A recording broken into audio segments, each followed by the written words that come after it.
Recently, I've been really enjoying adding ink lines to my watercolor illustrations. I also really enjoy sketching in ink. In today's video, I'm going to share 5 of my favorite pens for artwork. Welcome back to the studio, or if you're new here, welcome. My name is Lee Angold. I'm a botanical and natural science illustrator. On this channel, I share watercolor techniques and tips and some insights into my daily life as an illustrator. If this is content that you're interested in, don't forget to hit like and subscribe. In today's video, I'm filling a sketchbook spread with sketches of animals. I'm using the Line of Action animal drawing tool. I will link that down in the description below. So coming in at number 5 is the pen, or at least the pen type, that was my major introduction to drawing in ink. This is a black Uniball Signo gel rollerball. The reason I refer to a type of pen here rather than a specific pen is that this is actually a massive line of pens. They come in all different widths, different pen bodies, even different colors. Properties of the ink vary with some of the other colors, so I'm not going to get into that too much, but the black ink is archival and waterproof. The rollerballs are nice and smooth, and although these are disposable pens, they do hold a fair bit of ink. Also, unlike some of the pens that I'll discuss later in this video, these don't dry out super easily, so you can toss one in the bottom of a backpack, forget about it, and still have a pen when you find something to sketch out in the world a year from now. Here you're seeing me sketch with one of my latest finds, which is a 0.28 Uniball Signo pen. This is a very fine needlepoint tip, which, as somebody who obsessively paints tiny details, is always something that I'm looking for.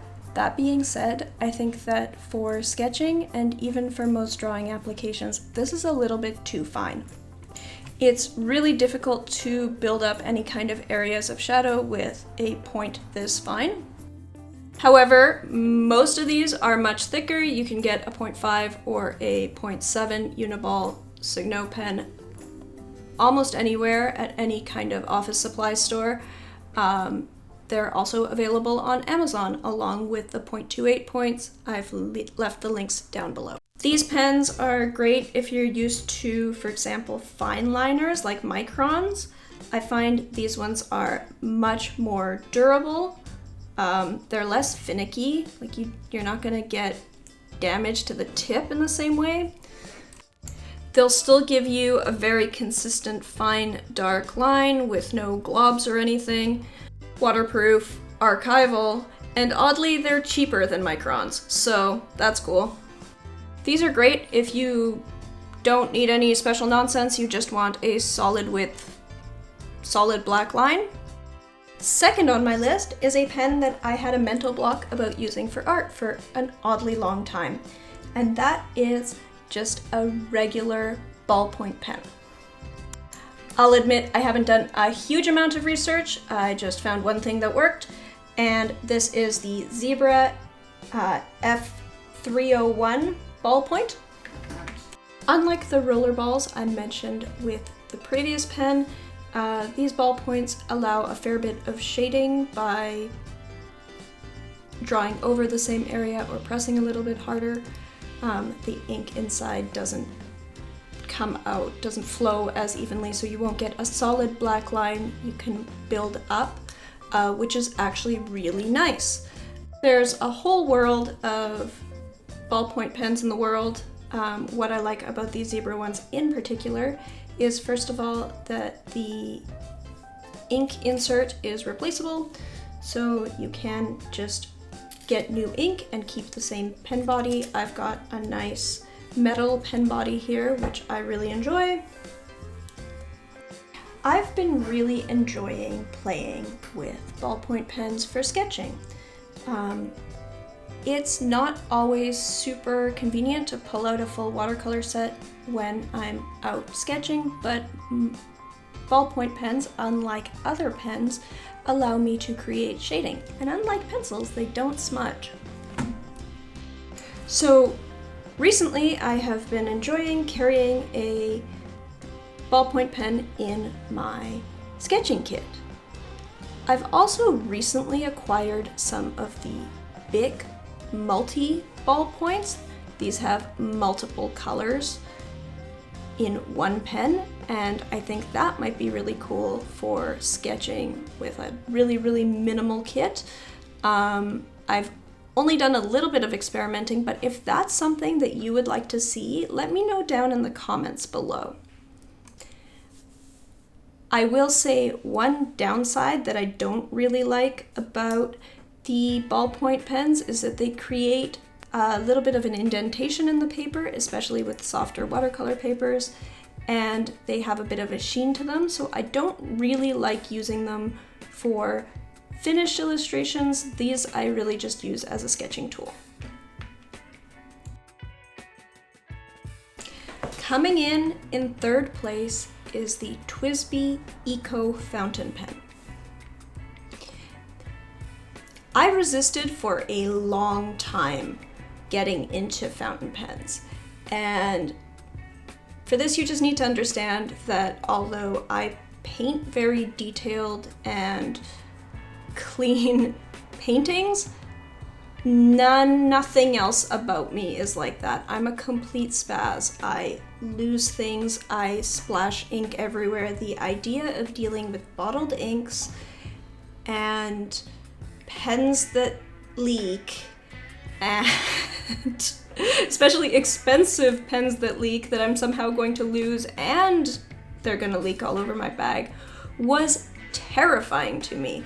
So although people have been suggesting I use fountain pens for years, it actually took several years for me to take the plunge.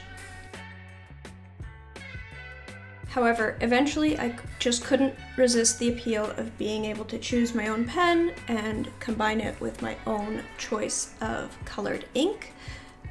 So I got myself my first fountain pens, and the first type I got were these TWSBI Ecos.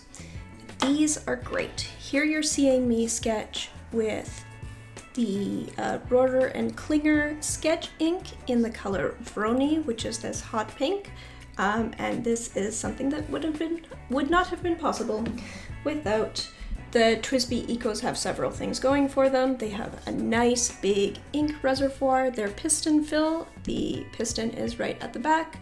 You don't need to open up the pen or use a converter or fill a cartridge in order to fill this pen. You just dip it into the ink bottle, twist the back. They have a very nice tight-fitting lid that seals, and this allows me to use my ink and close it up and leave it for a week or 2 months, and when I open it I still have a working pen, which is great, especially because I use specifically archival ink that won't change color over time, and for fountain pens that's a bit of a challenge.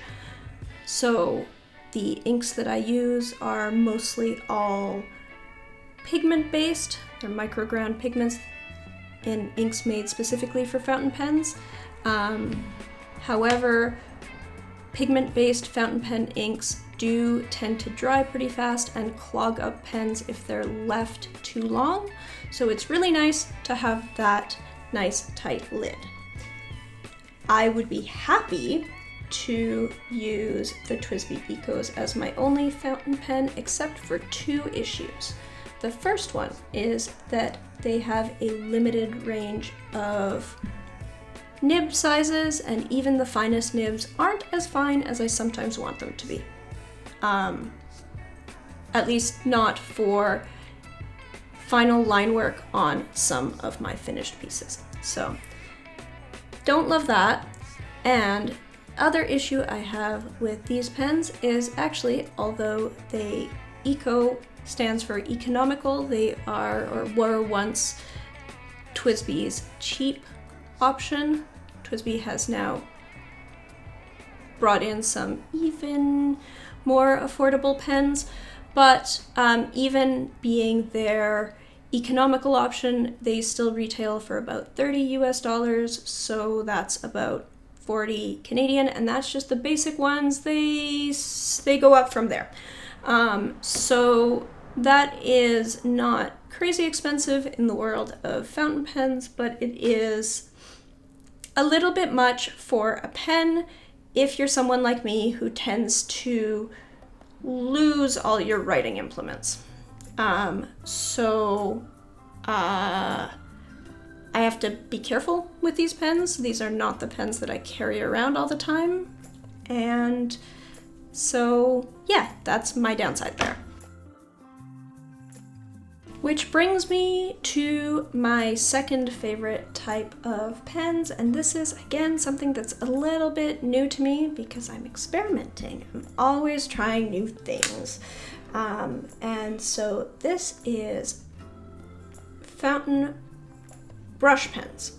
And so the first one that I'd like to share is the Pentel Pocket Brush Pen, which is probably what most people have been introduced to in this category. This is a basic black fountain brush pen. To use it, you need to use their proprietary cartridges.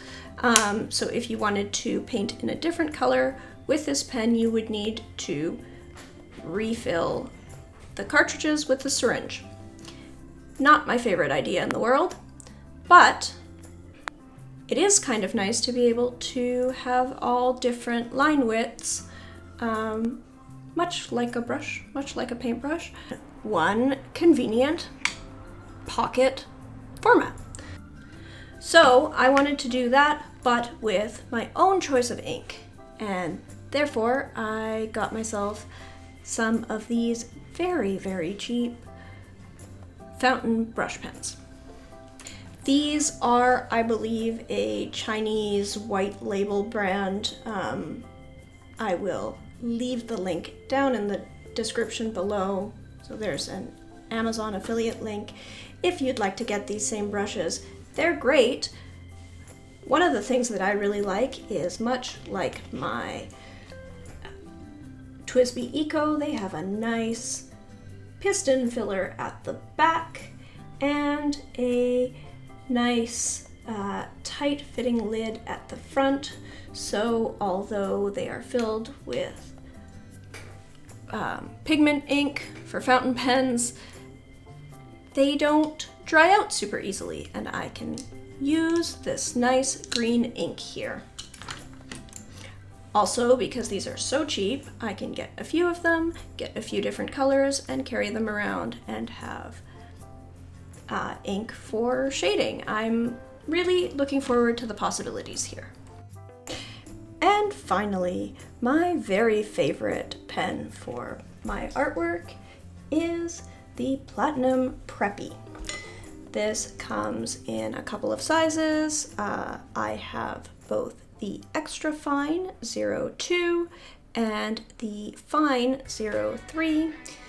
The extra fine is a Japanese extra fine, so it is much finer than the TWSBI Eco's extra fine. These are a very cheap fountain pen that I have combined with a converter insert, so that takes the place of a cartridge. So these ship with cartridges of ink that match the color of the pen body, and they come in a variety of different colors. You can get the extra fines in black, red, and blue, and you can get the fines and mediums in all kinds of different colors. However, none of the inks that come shipped with these pens are archival or light fast, so I toss out the cartridges or give them away, and I replace them with converters. These are the pens that I carry around with me most frequently.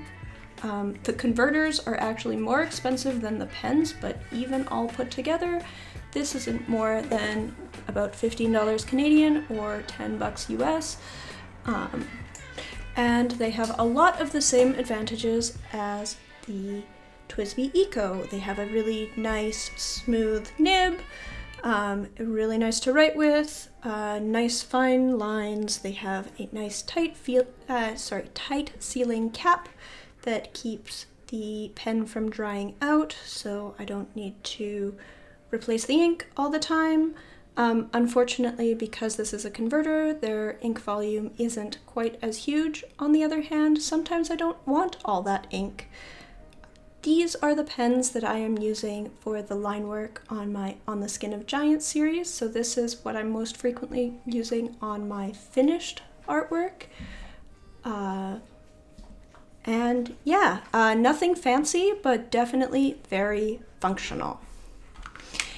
Anyway, that's my 5 favorite pens, or at least the 5 pens I used most frequently. Let me know down in the comments below what kind of pens you use in your artwork. As always, don't forget to hit like, subscribe, and ring the bell if you'd like to be notified when my next video comes up. And up on the screen, I've got a playlist of my top 5s, so you can watch some of my top 5 other things. Thanks. Bye-bye.